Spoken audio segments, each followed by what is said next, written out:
خلينا نبدأ كلامنا وموضوعاتنا بالحدث الأهم والأبرز. خلاص أسدل الستار على الموضوع الأهم في الموسم الجديد، وهو شكل ونظام مسابقة دوري نايل اللي تم تعديله عشان يكون الموسم اللي جاي هو موسم استثنائي في الكرة المصرية لأمور كتير جدا هقولها أكيد بالتفصيل لحضراتكم، ولكن الأول خليني أقول لحضراتكم أهم وأبرز نتائج اجتماع رابطة الأندية مع أندية الدوري، واللي حضروا كل مسؤولي أندية الدوري، وكان على رأسهم طبعا رئيس اتحاد الكرة الأستاذ جمال علام، والنائب أحمد دياب رئيس رابطة الأندية، والأستاذ محمد يحيى لطفي رئيس مجلس إدارة الشركة المتحدة للرياضة، والمهندس سيف الوزيري نائب رئيس مجلس الإدارة، وكابتن محمود الخطيب رئيس النادي الأهلي، وكابتن حسين لبيب رئيس نادي الزمالك، والسادة مسؤولي الأندية المصرية ال18 نادي في دوري نايل وباقي أعضاء رابطة الأندية المصرية.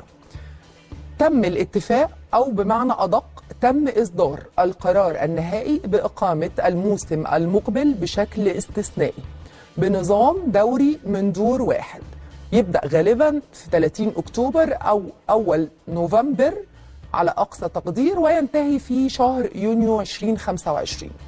هيتم تقسيم الفرق في نهاية المرحلة الأولى لمجموعتين، أول 9 أندية هتلعب دوري من دور واحد للمنافسة على اللقب والتأهل للبطولات الأفريقية، أول وتاني فريق في دوري أبطال أفريقيا، وثالث ورابع فريق في الكونفدرالية. المجموعة الثانية هتكون 9 أندية هتلعب على مرحلة الهروب من الهبوط، هيهبط للقسم الثاني آخر فريقين. كمان نظام المسابقة إن المباريات هتقام على ملاعب حسب القرعة.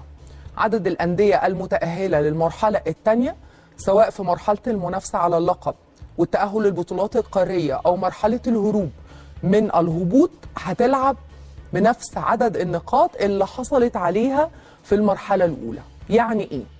يعني مثلا لو الأهلي حصل على 30 نقطة أو الزمالك حصل على 30 نقطة هيدخل المرحلة الثانية بنفس عدد النقاط اللي حصل عليها.